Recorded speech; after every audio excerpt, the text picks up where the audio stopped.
ilmu pengetahuan diletakkan di alam. Jadi manusia itu punya receiver, semacam penerima sinyal-sinyal Allah itu. Jadi sinyal Allah itu bertebaran di muka bumi ini. Kemudian pada diri manusia itu ada sinyal untuk menangkap kebesaran Allah itu. Kalau itu digunakan dengan tadi afala tatafakkarun, tatadabbarun dan seterusnya, apakah enggak digunakan untuk berpikir, memikirkan tanda-tanda kebesaran Allah tadi? Kita duduk di depan serambi atau di depan rumah misalnya, lihat pohon. Itu daunnya, kalau nanti boleh memperhatikan para pemirsa, itu daun yang sudah ada sebelumnya, lalu yang muncul sesudahnya, dia tidak akan nemplok persis di atas daun yang sudah ada. Nanti bisa dilihat di pelepah-pelepah kelapa atau palem begitu itu bekas daunnya itu pasti simetris tuh. Kenapa?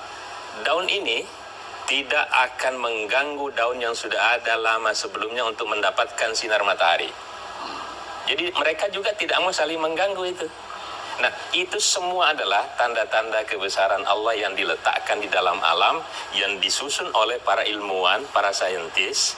Kemudian ini mestinya membawa kepada akidah yang benar. Jadi banyak sekali. Contoh sederhana saja, air mendidih. Kita semua tahu air mendidih pada 100 derajat Celcius. Ya. Di dalam Al-Quran itu disebutkan Allah mengatur takdirnya. Faqaddarahu taqdira. Jadi sebetulnya yang membuat air itu mendidih itu adalah takdirnya Allah. Oleh alat ukurnya Celcius itu di angka 100. Reumer itu lain lagi kan? Fahrenheit lain lagi.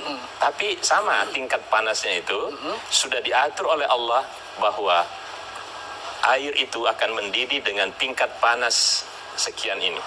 Jadi itu ditentukan oleh Allah Subhanahu wa Ta'ala di alam ini. Oleh para saintis itu hanya mengukur itu, lalu membuat teori bahwa air itu akan mendidih pada sekian derajat Celcius. Masya Allah. Jadi luar biasa. Luar biasa. Jadi Hafiz, memang dari temuan-temuan yang disampaikan oleh Prof. Darwis ya, ini dalam banyak hal menemukan kesesuaiannya dengan informasi yang disebutkan di dalam Al-Quran. Sehingga sekarang ini berkembang kajian-kajian yang disebut dengan i'jaz ilmi, kemu'jizatan ilmiah Al-Quran. Jadi memang betul-betul membuat banyak saintis, para ilmuwan itu takjub. Ternyata penemuan-penemuan mereka di laboratorium itu sudah ada informasinya di dalam Al-Quran yang diturunkan 14-15 abad yang lalu. Ya, Prof, ada yang ingin ditambahkan? Mungkin ada satu lagi yang sering kita baca di surah Yasin itu, ada wasyamsu tajri limustaqarril laha dan seterusnya. Jadi Al-Quran itu sudah menginformasikan bahwa matahari itu berputar pada porosnya, dia tidak bergerak. Yang bergerak itu adalah planet-planet yang lain. Itu Al-Quran sudah memberitahu itu.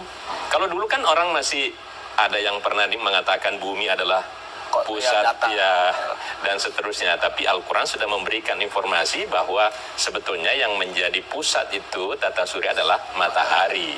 Nah itu hal yang bisa kita katakan tadi, karena kalau kebenaran Al-Quran itu bersifat deduktif. Allah langsung memberitakan kebenarannya. Kalau kebenaran ilmu pengetahuan itu bersifat induktif. Dia dilakukan percobaan, dilakukan lihat fenomena dan sebagainya, sampai pada satu titik nanti dia akan sama itu, karena sumbernya satu, Allah Subhanahu wa Ta'ala. Yang disebut tadi sinyal, ayat itu artinya sinyal. Ya, ayat itu tanda kebesaran Allah. Baik, Prof. Alhamdulillahirrabbilalamin. Dan tentunya buat pemirsa, sangat menarik sekali kajian kita hari ini. Makanya jangan dilewatkan dan jangan beranjak jauh. Terus akan kita lanjutkan, tetap bersama kami di Serambi Islam.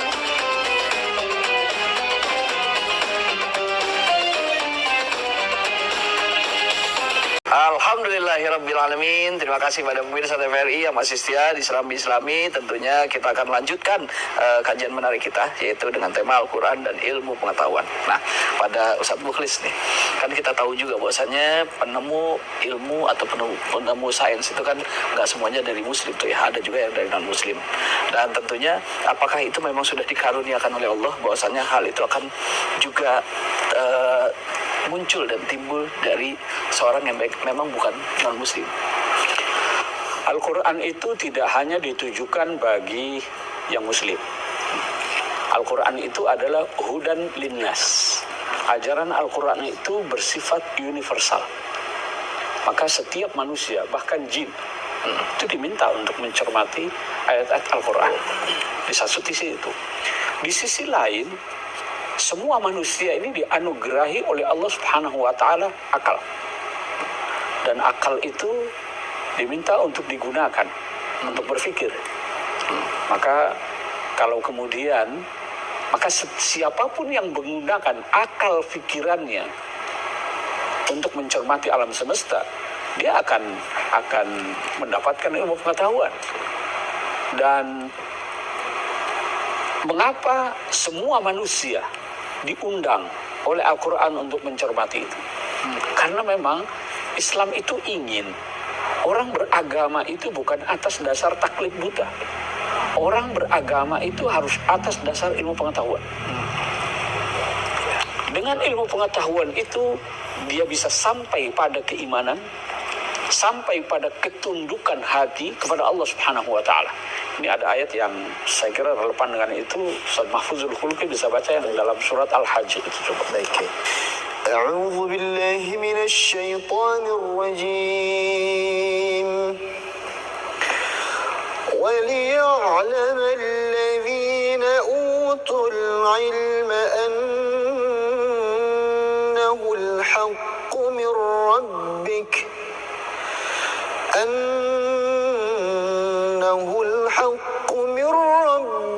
فيؤمنوا به فتخبت له قلوبهم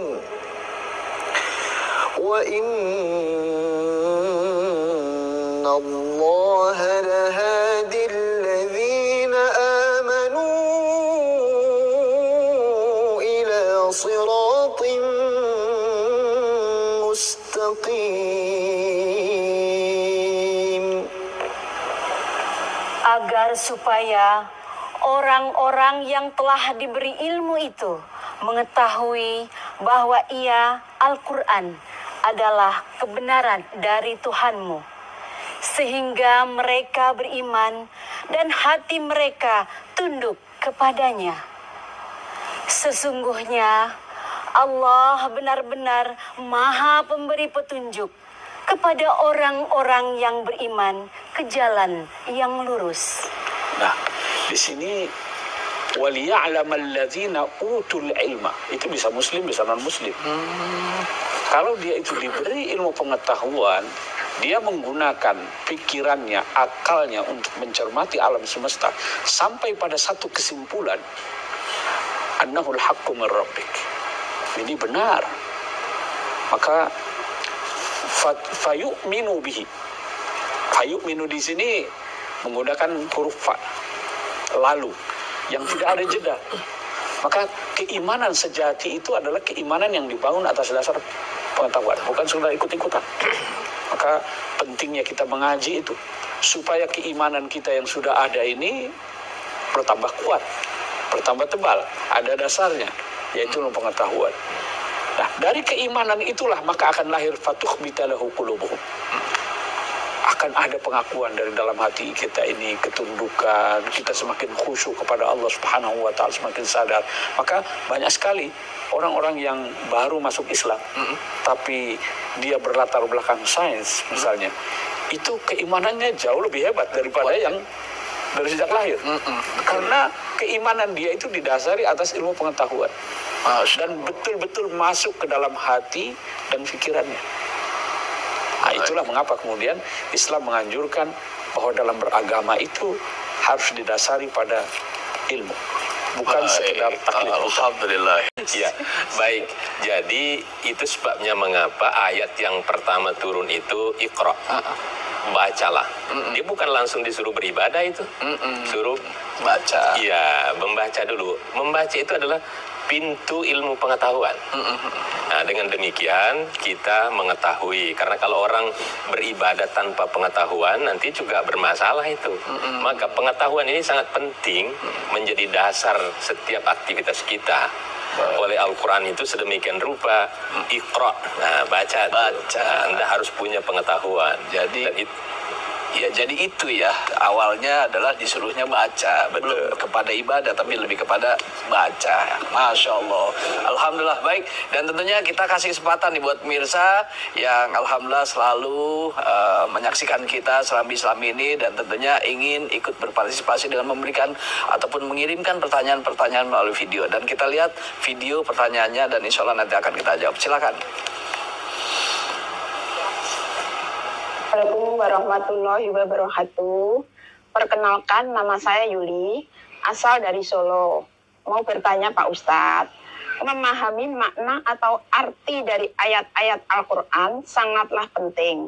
Akan tetapi kita seringnya hanya membaca tanpa memahami artinya. Bagaimana caranya agar kita bisa memahaminya dan dapat menerapkannya dalam kehidupan sehari-hari Pak Ustadz? Mohon penjelasannya. Terima kasih Pak Ustadz. Wassalamualaikum warahmatullahi wabarakatuh. Waalaikumsalam warahmatullahi wabarakatuh. Seperti apa Ustaz tadi Ibu Dwi di Solo ya? Tadi guru kita Prof. Darwis sudah mengilustrasikan ya, Al-Quran itu seperti manual book. Jadi kalau kita ingin menggunakan perangkat elektronik dengan baik, maka kita harus paham cara penggunaannya, kan begitu ya.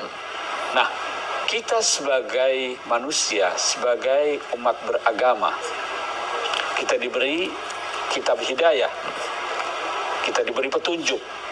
Maka ini harus difahami. Sebab kalau tidak difahami kita bisa salah jalan. Kita kalau tidak bisa membaca rambu-rambu lalu lintas di tempat yang mestinya kita dilarang berhenti, kita bisa berhenti. Karena kita nggak baca tandanya. Nah, begitu juga Al-Quran. Maka Al-Quran itu memang harus difahami, harus ditadabburi. Memang membacanya saja sudah berpahala, Bu. Satu huruf itu 10. Itu ada pahalanya tersendiri. Tetapi Al-Quran tidak cukup hanya dengan dibaca, hanya dengan didengarkan, hanya dengan dihafalkan, tapi dia harus difahami. Supaya apa? Supaya bisa kita amalkan dengan baik. Nah, sekarang bagaimana cara memahaminya? Quran ini kan bahasa Arab. Kalau harus belajar bahasa Arab lagi, lama. Nah, kan makanya kemudian diterbitkanlah terjemahan Al-Quran. Ya, terjemahan Al-Quran itu bisa membantulah bagi pemula.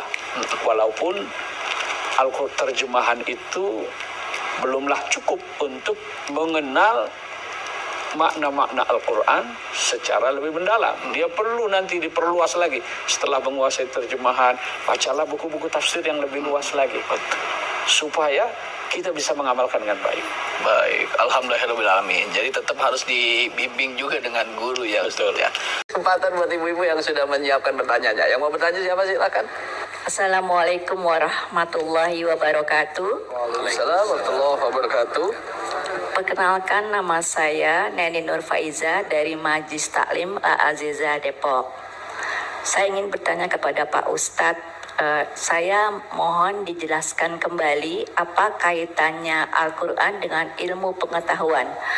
Dan apakah benar Al-Quran itu adalah sumber dari segala sumber ilmu pengetahuan? Mungkin Pak Ustadz bisa memberikan contohnya. Terima kasih. Wassalamualaikum warahmatullahi wabarakatuh. Waalaikumsalam warahmatullahi wabarakatuh. Silakan Pak Prof. Baik, terima kasih. Pertanyaan yang menarik ini. Apa kaitannya Al-Quran dengan ilmu pengetahuan? Tadi sebetulnya sudah dijelaskan banyak sekali. Tetapi perlu kita ketahui bahwa Al-Quran itu memang bukan buku sains. Tetapi Al-Quran itu mengatakan ma farratna fil kitabi min syai'. Segala sesuatu itu tidak ada yang dilupakan dalam Quran, dalam arti prinsip-prinsip dasarnya itu ada. Semua aspek kehidupan manusia ada dalam Al-Quran, termasuk ilmu pengetahuan. Contohnya apa? Banyak contoh-contohnya. Mungkin kalau saya beri contoh lagi yang sederhana saja. Misalnya di dalam Al-Quran itu ada tawaf ya. Orang bertawaf di Ka'bah itu. Sering orang bertanya, mengapa orang kalau tawaf itu mesti muter ke kiri? Ya kan? Muter ke kiri. Biasanya hal-hal yang dianggap mulia itu dengan kanan kan? Kita diberi sesuatu dengan tangan kanan. Ini kita menghadap setiap kali sholat kok ditaruh di sebelah kiri pada saat kita tawaf muter ke kiri. Nah, sekarang ilmu pengetahuan menemukan bahwa ternyata perputaran alam itu adalah ke kiri. Semua planet, semua benda-benda angkasa itu berputarnya ke kiri. Allah. Nah, nanti para pemirsa boleh mencoba itu. Kalau jogging pagi-pagi, bandingkan antara muter ke kiri dan muter ke kanan. Kalau muter ke kanan itu cepat pusing. Kalau ke kiri tidak, karena itu perputaran alam ini itu seperti itu. Maka boleh nanti memperhatikan di mana saja ada lomba lari di stadion, ya lomba lari. Walaupun non Muslim, tadi Al-Quran itu untuk semuanya. Ya. Semua muter ke kiri itu lomba lari itu nanti perhatikan di mana saja di dunia ini kalau lomba lari itu semua berputar ke kiri, tidak ada yang muter ke kanan. Karena tawaf itu tadi yang disampaikan diajarkan oleh Nabi itu berputar sesuai dengan perputaran alam ini. Di zaman Nabi itu tidak diketahui karena memang Al-Quran itu min indillah dari Allah Subhanahu wa taala, tadi deduktif langsung kesimpulannya diberitahu. Belakangan orang baru memberitahu bahwa alam ini ternyata berputar ke kiri. Dan ada satu lagi, segala sesuatu yang berputar ke kiri itu pasti naik ke atas. Oh, iya, baut. Boleh baut ya? Baut, betul. Muter itu pasti ke atas. Maksud maknanya apa? Kita ini melaksanakan itu simbol bahwa kita keharibaan Allah Subhanahu wa taala. Vertikal ya. Masya Allah. Ternyata dalam sekali dan kita baru memahami ya Bu ya. Karena yang biasanya mutar ke kanan itu dan ke kiri cuma ibu-ibu lagi senam doang. Karena ada lagunya putar ke kiri. Putar. Lalu habis itu putar ke kanan lah. Ibu doang tuh ya. Baik. Dan tentunya luar biasa hari ini, Masya Allah. Sayang banget pokoknya buat pemirsa kalau saat ini menyia-nyiakan waktu tidak bersama kami di Islami karena banyak pengetahuan yang bisa kita dapat dari program kita hari ini dengan tema yang sangat luar biasa. Oleh karena itu buat pemirsa, jangan kemana-mana, nanti akan terus kita lanjutkan. Tetaplah bersama kami di Serambi Islami. Alhamdulillahirrabbilalamin. Terima kasih kepada pemirsa TVRI yang masih semangat dan tentunya masih mau menyaksikan dan menyimak kajian kita di Serambi Islami dengan tema Al-Quran dan ilmu pengetahuan. Baik, tentunya kita kasih kesempatan lagi buat pemirsa yang di rumah untuk kita kasih kesempatan videonya untuk tayang di sini dengan harapan nanti pertanyaan dari pemirsa dijawab oleh narasumber kita. Silakan video. Assalamualaikum warahmatullahi wabarakatuh. Perkenalkan, nama saya Widyasari, asal dari Garut. Mohon bertanya Pak Ustadz mengenai ilmu pengetahuan yang bersumber dari Al-Quran. Bagaimana hubungan antara Al-Quran dan ilmu pengetahuan? Mohon penjelasannya Pak Ustadz. Terima kasih. Wassalamualaikum warahmatullahi wabarakatuh. Waalaikumsalam warahmatullahi wabarakatuh dari Ibu Widyasari di Garut nih Pak Ustadz Mokhri. Silahkan. Ya, ini juga masih terkait dengan pertanyaan yang tadi ya. Jadi memang hubungannya itu sangat erat sekali. Bahkan ya Al-Quran itu adalah ilmu pengetahuan. Ilmu pengetahuan itu ya sumbernya Al-Quran.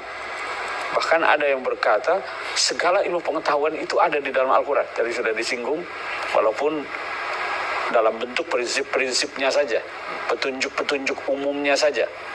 Karena selain ma farratna fil kitabi min syai', Al-Quran itu adalah tibyanan likulli syai', penjelasan atas segala sesuatu. Walaupun penjelasannya itu ada yang bersifat umum, tidak dalam bentuk yang detil, tidak dalam bentuk yang rinci. Karena begitu eratnya hubungan antara Al-Quran dan ilmu pengetahuan, maka seperti tadi saya katakan di awal, tidak ada pertentangan antara Al-Quran dan ilmu pengetahuan. Seperti yang terjadi di Eropa dulu ketika seorang Galileo misalnya, ketika mengatakan bumi itu bulat, ya, itu bertentangan dengan keyakinan tokoh-tokoh agama saat itu, agamawan saat itu yang mengatakan bumi itu datar. Sehingga kemudian Galileo itu dibunuh karena bertentangan dengan para agamawan. Dalam Islam itu tidak terjadi.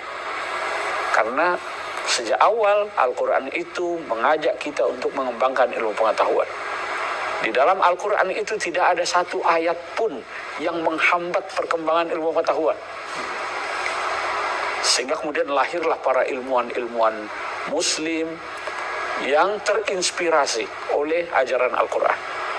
Ditambah, Al-Quran pun memberikan apresiasi yang sangat luar biasa kepada para ilmuwan itu.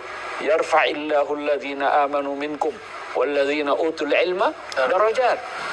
Hal yastawi alladhina ya'lamuna walladhina la ya'lamun. Tidak sama antara yang berilmu dengan yang tidak berilmu. Yang berilmu itu lebih tinggi derajatnya. Jadi mendorong ilmu pengetahuan. Maka kalau sekarang ini umat Islam itu atau negara-negara Muslim itu banyak yang terbelakang, salah satunya adalah karena mengalami kemunduran dalam ilmu pengetahuan dan teknologi. Kita tahu siapa sekarang yang menguasai teknologi, ilmu pengetahuan. Nah, itulah. Maka kalau umat Islam, negara-negara Muslim ini ingin maju, mari kita kembangkan ilmu pengetahuan. Mari kita kaji kembali Al-Quran. Mari kita jadikan Al-Quran sebagai sumber inspirasi untuk mengembangkan ilmu pengetahuan dan membangun peradaban. Iya, subhanallah. Kadang memang saya juga sempat lah ya, Ibu ya, kita suka lihat YouTube ya, takjub gitu Ustaz, ketika melihat lautan yang berbeda warna ya, ada yang satu biru, yang satu coklat, tapi tidak bersatu. Kemudian ada api yang ada di dalam lautan. Saya langsung menyaksikan itu, subhanallah, luar biasa. Ternyata di Al-Quran sudah ada ya itu. Dan kemudian ada banyak hal ya, banyak hal yang saya sempat saksikan gitu di dalam YouTube, yang seorang astronot itu yang akhirnya dia sudah sampai ke bulan, ternyata mendengar ada yang berbunyi atorik itu ya Allah, subhanallah ya. Tentunya apa yang bisa dijelaskan dari mungkin yang saya sampaikan tadi?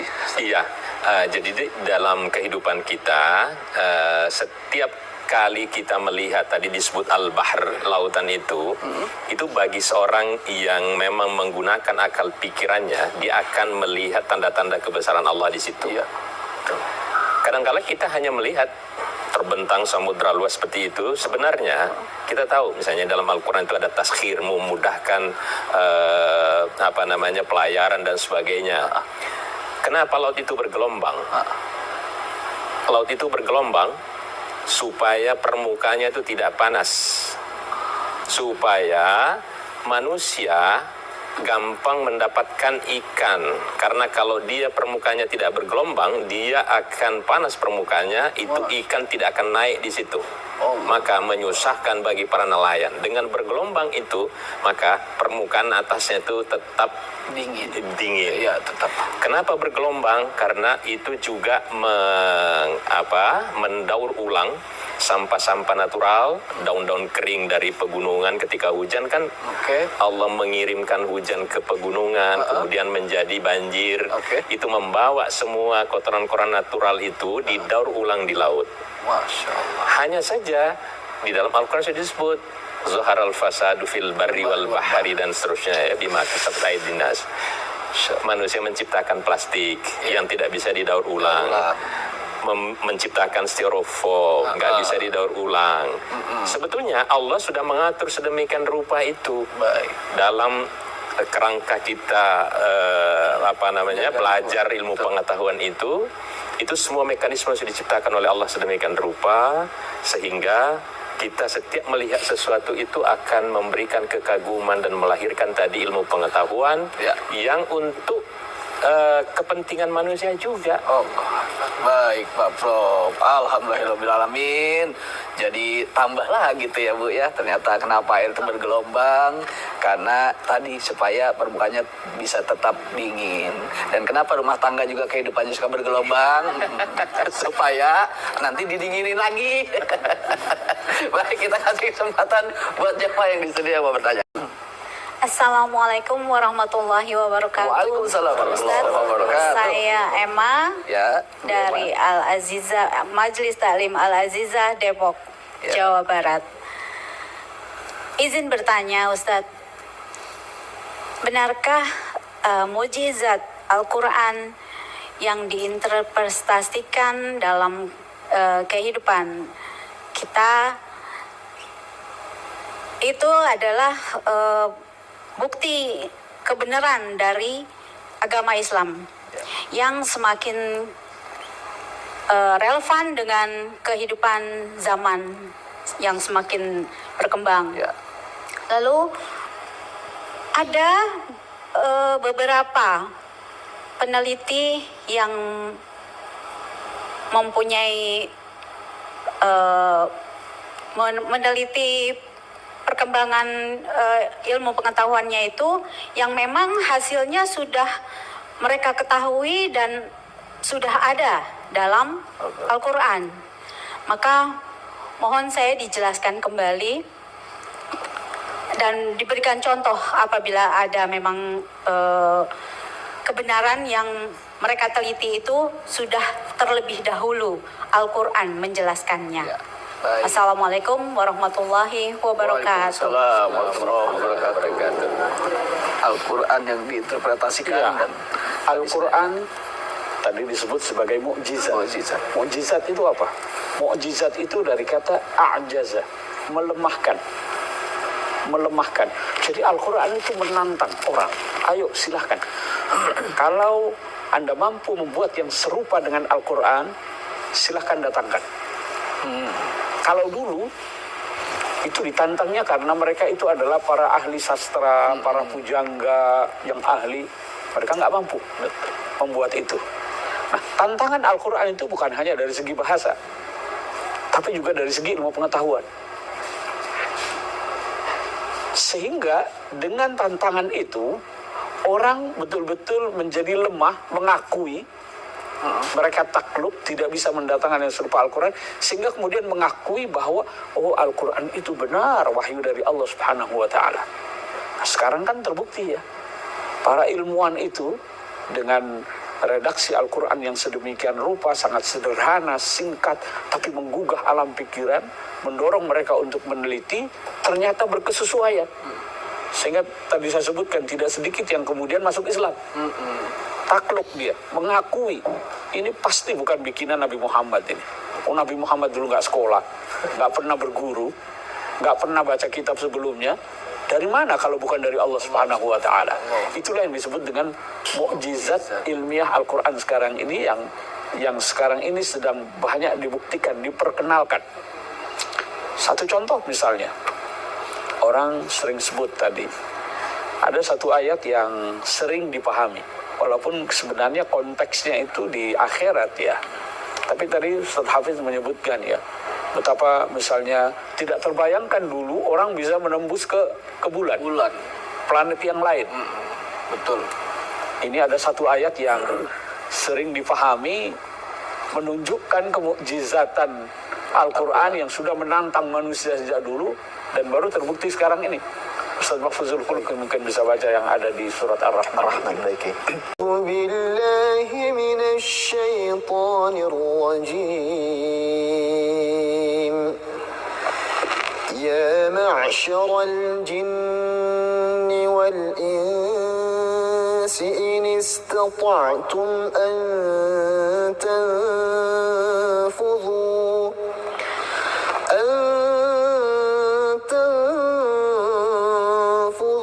من أقطار السماوات والأرض فانفذوا لا تنفذون إلا بسلطان صدق الله العظيم. Wahai segenap jin dan manusia, jika kamu sanggup menembus atau melintasi penjuru langit dan bumi, tembuslah. Kamu tidak akan mampu menembusnya kecuali dengan kekuatan dari Allah.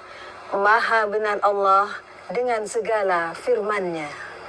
Ya, ayat ini sebenarnya konteksnya dalam kehidupan akhirat nanti, di mana manusia itu tidak akan bisa lari dari pertanggungjawaban yang dimintakan oleh Allah Subhanahu wa Ta'ala.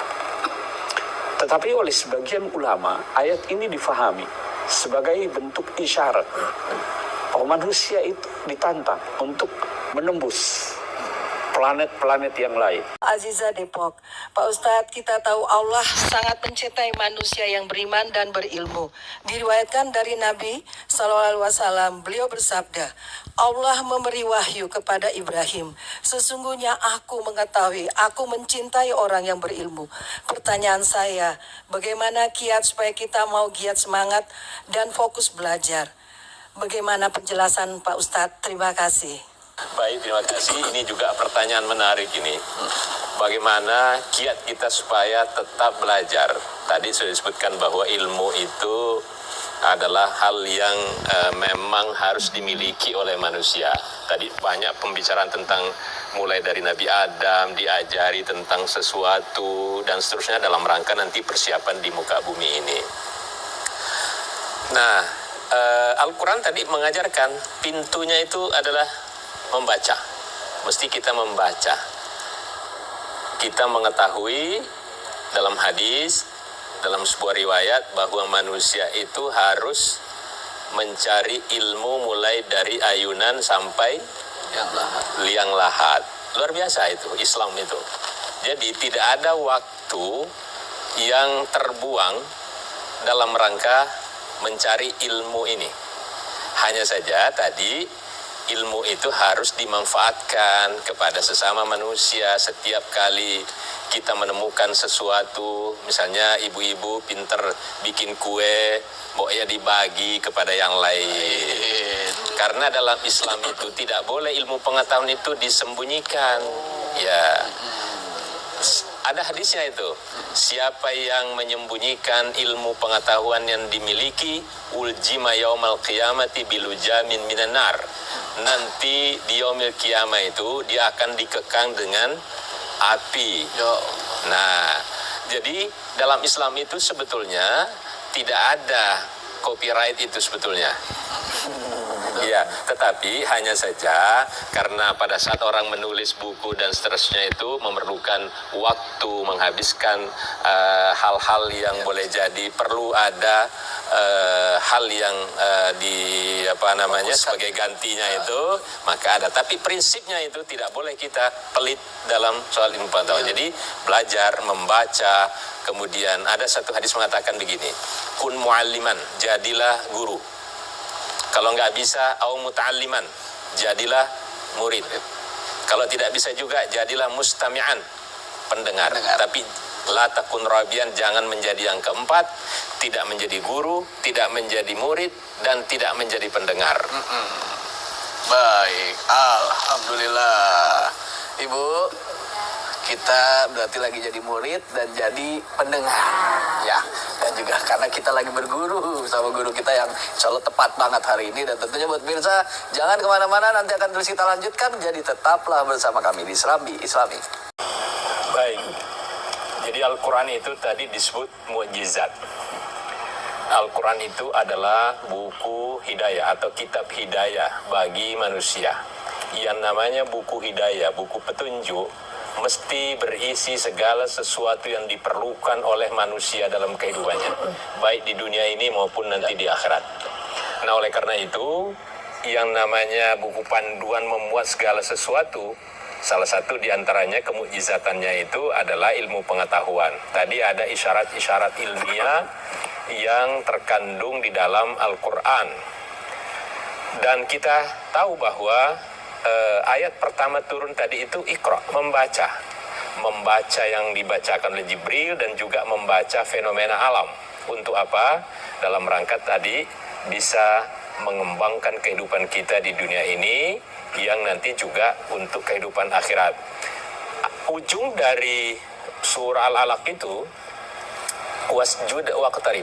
Jadi untuk apa kita membaca, belajar ilmu pengetahuan, belajar sains dan sebagainya dalam rangka wasjud waqtarib, dalam rangka kita bersujud patuh kepada Allah Subhanahu wa taala.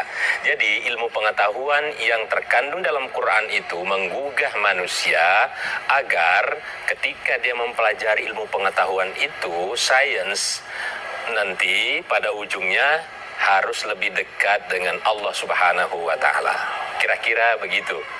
Baik, alhamdulillahirrabbilalamin. Terima kasih Pak Prof untuk kesimpulannya hari ini, dan tentunya kepada narasumber kita yaitu Dr. Haji Mukhlis M. Hanafi MA, dan tentunya di penghujung episode ini kita ingin mengajak kepada seluruh pemirsa baik yang ada di studio kami dan juga yang ada di rumah untuk sama-sama berzikir dan juga bermuhasabah.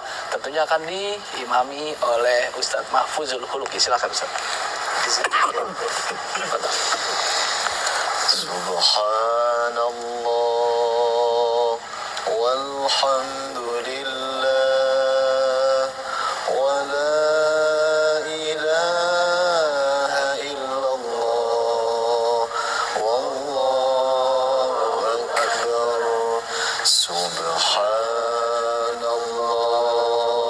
walhamdulillah wa la ilaha illallah wallahu akbar. Subhanallah walhamdulillah wa la ilaha illallah wallahu akbar. Astaghfirullah rabbal baraya. Astaghfirullah minal khataya. Astaghfirullah. Ya Allah, ya Tuhan kami, pagi hari ini kami berkumpul di majlis ilmu ya Allah. Kami memohon kepadamu ya Allah, senantiasa Engkau berikan ilmu yang bermanfaat untuk kami ya Allah, ilmu yang menjadi bekal untuk ibadah kami ya Allah. Ya Allah ya Tuhan kami, ampun segala kekhilafan kami ya Allah, ampun segala dosa-dosa kami ya Allah, dosa orang tua kami ya Allah, dosa guru-guru kami ya Allah, dosa kaum muslimin dan muslimat ya Allah. Ya Allah ya Tuhan kami, jadikanlah Al-Quran sebagai pedoman hidup kami ya Allah. Jadikanlah Al-Quran sebagai cahaya untuk keluarga kami ya Allah, cahaya hati kami ya Allah. Berikanlah kami kekuatan, berikanlah kami keluangan waktu untuk terus mempelajari Al-Quran ya Allah, sehingga Al-Quran dengan berbagai ilmu pengetahuannya dapat kami pahami ya Allah, dapat menjadi bekal untuk kami ya Allah. Bismillahirrahmanirrahim. Alhamdulillahi Rabbil Alamin. Allahumma salli ala Sayyidina Muhammad wa ala ali Sayyidina Muhammad. Allahumma a'inna ala dhikrika wa syukrika wa husni ibadatik. Allahumma anfa'na bima 'allamtana wa 'allimna ma yanfa'una warzuqna 'uluman tanfa'una. اللهم ارزقنا علما نافعا ورزقا واسعا وعملا متقبلا. اللهم ارحمنا بالقرآن واجعله لنا إماما ونورا وهدى ورحمة. اللهم ذكرنا منه ما نسينا وعلمنا منه ما جهلنا وعلمنا منه ما جهلنا وعلمنا منه ما جهلنا. وصلى الله على سيدنا محمد وعلى آله وصحبه وبارك وسلم. سبحان ربك رب العزة عما يصفون وسلام على المرسلين والحمد لله رب العالمين.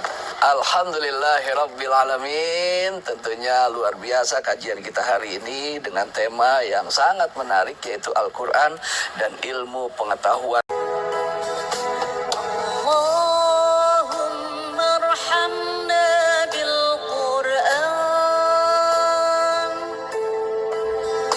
واجعله لنا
Prof. Dr.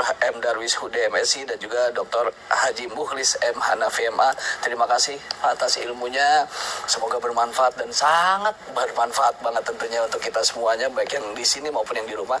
Tentunya juga kepada Ustadz Mahfuzul Huluki, terima kasih. Dan juga kepada jamaah yang ada di studio, terkhusus ini dari Nazu Group.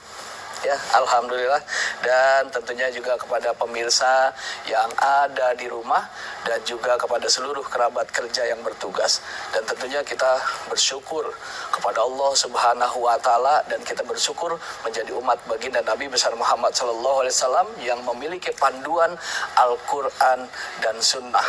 Dan tentunya kita juga bersyukur dan berterima kasih kepada orang-orang yang telah berjasa dalam kehidupan kita dengan penemuan-penemuannya sehingga kita bisa rasakan sampai saat ini di rumah kita mungkin bisa ada listrik, telepon, ada kemudian di luar kita punya alat-alat transportasi yang sampai saat ini kita bisa gunakan. Itu adalah hasil penemuan orang-orang hebat di masa itu dan akhirnya bisa kita rasakan sampai saat ini. Dan tentunya mudah-mudahan kita adalah orang-orang yang selalu senantiasa berterima kasih tentunya kepada orang-orang tersebut dan tentunya bersyukur kepada Allah Subhanahu wa taala, karena diingatkan belum dikatakan bersyukur kepada Allah kalau kita belum berterima kasih kepada orang-orang yang telah berjasa dalam kehidupan kita. Oleh karena itu, mudah-mudahan kita adalah orang yang selalu senantiasa mau belajar dan terus belajar. Tentunya dengan mau membaca Al-Qur'an, semoga keimanan kita bertambah dan ilmu kita juga semakin berkembang. Karena semoga dengan iman dan ilmu Allah angkat derajat kemuliaan kita. Sekali lagi terima kasih, mudah-mudahan bermanfaat. Wabillahi taufiq wal hidayah. Assalamualaikum warahmatullahi wabarakatuh.